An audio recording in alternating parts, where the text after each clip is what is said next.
Amis, j'espère que vous allez bien et que tout se passe pour le mieux pour vous. Le rendez-vous est pris ce matin avec une nouvelle vidéo consacrée à l'actualité du football togolais et au monde entier en général. On commence avec un Togolais buteur en Ligue des Champions. Donc ce n'était pas seulement le FC Barcelone qui a créé la surprise en revenant après être mené au score jusqu'à la 75e minute, mais c'est aussi un Togolais joueur dans cette campagne de la Ligue européenne des champions version 2024-2025 qui a également inscrit le but face à Stuttgart. Nous en reviendrons dans cette vidéo, notamment aussi le calendrier de l'année 2025, notamment en février prochain, les éperviers dames qui vont démarrer les éliminatoires de la Coupe d'Afrique féminine 2025, bien sûr, ça qui va démarrer. Et aussi, dans cette année 2025, bien sûr, en mars prochain, les éliminatoires de la Coupe du Monde pour les éperviers. Alors, nous allons démarrer avec le premier sujet. Je disais tout tantôt que ce n'était pas seulement le FC Barcelone qui a créé l'exploit, qui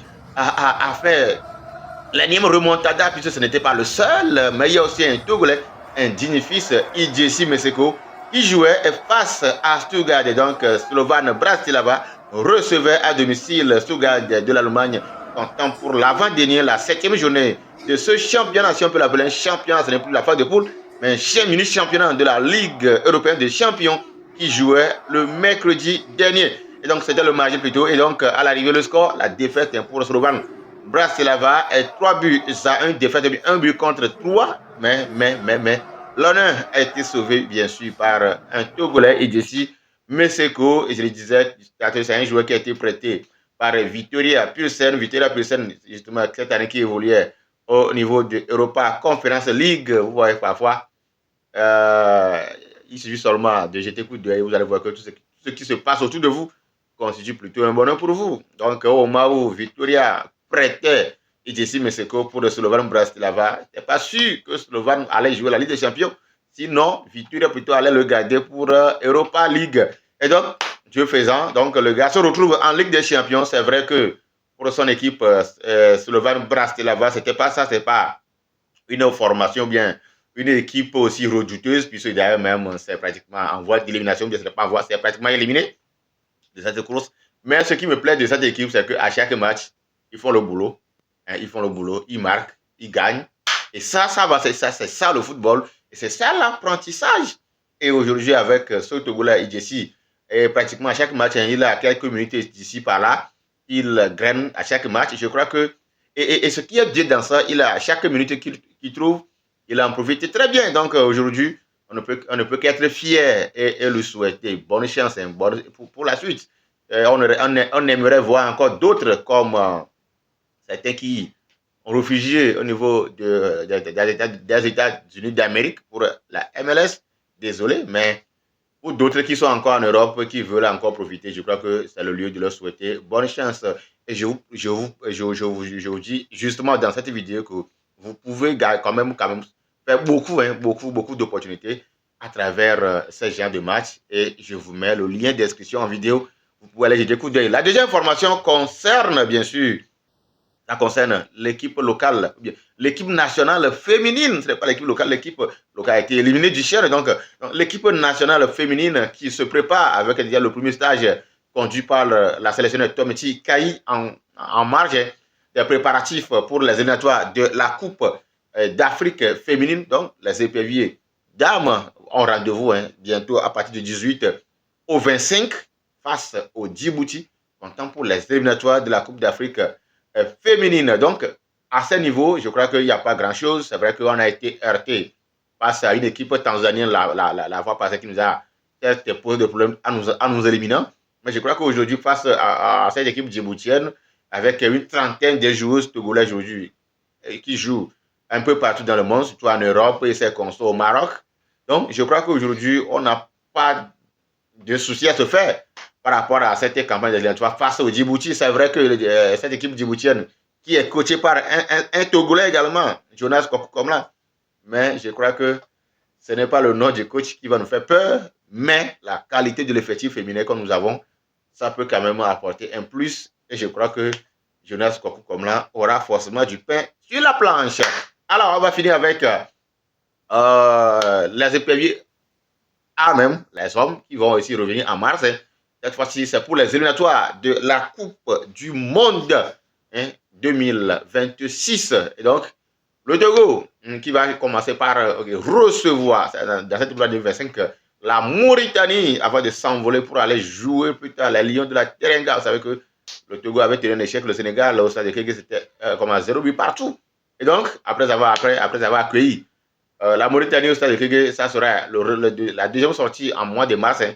Toujours, ça doit être face au Sénégal. Ça ne va pas être du tout facile. Hein. Surtout quand on sait qu'à l'heure actuelle, après le départ d'Aliou Cissé, le coach qui a pris le successeur d'Aliou Cissé, maintenant, lui, il ne fait pas cadeau. Hein. Aliou Cissé, à un moment donné, il fait cadeau aux gens. Il vous gagne par un but à 0, c'est fini. Mais à l'heure actuelle, le Sénégal corrige et fait mal à toutes les équipes qui se présentent devant, bien sûr, son chemin. Donc, le Togo doit se méfier si vraiment on tient à faire une bonne qualification, bien une bonne éliminatoire. Donc, c'est de bon augure pour nous de se préparer.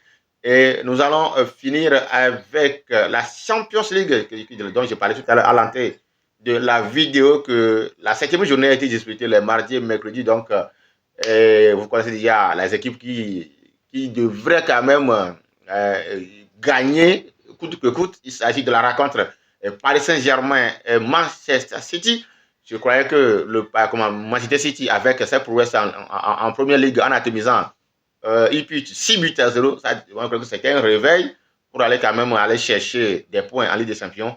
Quand j'ai vu la compo d'équipe avec l'effectif qu'a aligné Pep Guardiola, c'est là que je me suis dit que jamais ils ne pourront pas passer face à ceux Paris Saint-Germain aussi à vide. Puis ceux avant cette rencontre, l'équipe qui a gagné rapidement aura de sérieux problèmes. Certes, City n'est pas mathématiquement éliminé. Il y a encore quelques lueurs d'espoir. Il suffit seulement de gagner avec un score aussi convaincant. La dernière journée, je crois qu'il sera peut-être à la 24e, parmi les 24e. Mais pour cette rencontre de la 7e journée entre le PSG et Man City, il va falloir forcément dégager un gagnant. C'est ce que lui, Émerique et ses poulains ont compris. C'est vrai que c'est City qui avait ouvert le score, mais ils ont su réagir très rapidement, égaliser et corser l'addition. Score final 4 buts à 2. Et les Parisiens sont tellement fiers. Je crois que c'est le moment, c'est tout à fait normal. Après un match que tout le monde voit sur papier, moi je l'avais dit, un City dans ces beaux jours, comme on le connaissait, Paris ne va même pas hésiter dans le match. À l'heure actuelle, le Manchester City que nous connaissons est devenu maintenant le poisson du village où tous les enfants peuvent s'amuser avec elle. Donc, Paris Saint-Germain qui perd encore 3 points. Et donc, comme plutôt, Man City qui a encore perdu ces 3 points en attendant la dernière journée. De l'autre côté de Benfica au Portugal, c'est la surprise du jour. FC Barcelone qui était rapidement mené, corsé dans cette partie, a dû revenir en fin de partie avec ce but magnifique de Rafinha en fin de partie. 5 buts contre 4. Les blocs grenades, je les ai festés sur tous les toits. Car c'est bien, il faut le dire, même si on est des rivaux, je crois que le FC Barcelone a réalisé un duel vraiment intéressant. C'est vrai que le but de victoire est un but polémique, puisqu'il y avait un penalty, à mon avis, puisque le ballon touchait les deux mains des deux défenseurs d'ailleurs, donc il devait avoir penalty. Mais à la fin, c'est vrai que j'ai vu que il y a beaucoup même d'erreurs d'arbitrage dans ce match. Mais il faut dire qu'à un moment donné, si l'occasion vous est donnée d'aider un animal parmi le lézard et la grenouille à surmonter un arbre, je crois qu'il faut aider le lézard. Donc, dans cette rencontre, Benfica allait tuer ce match-là depuis. Il faut qu'ils n'ont pas compris. Quand vous jouez face aux grandes équipes, même s'il n'est pas encore sonné les 90 minutes, rien n'est joué. Et c'est ça la force des grandes équipes. Donc, bravo au Blaugrana. Et donc, le mercredi, c'est le Real de Madrid de Santiago Bernabéu qui accueillait, bien sûr, son numéro du jour, le Salzbourg. Donc, Salzbourg rapidement qui a démarré la rencontre avec du pressing haut. Je me demande, mais est-ce qu'ils pourront tenir? Ça, c'est toujours le secret. Quand vous jouez face au Real de Madrid en étant des petits poussins, ce n'est pas la peine de commencer par jouer avec vitesse. Parce que vous n'allez pas tenir. Et la preuve, ils ont coulé en prenant 5 buts. Et heureusement, ils ont sauvé l'honneur en marquant un but. Donc, 5 buts à 1. Et la dernière journée, tous les matchs se jouent le mercredi 29 janvier aux mêmes heures. Et on verra bien sûr les équipes qualifiées. Les 8 qualifiés d'emblée et les 24 autres, bien les autres, qui vont jouer le barrage. On va s'arrêter ici pour aujourd'hui. Prenez soin de vous. Chaque jour est un moment à vivre. Bye bye.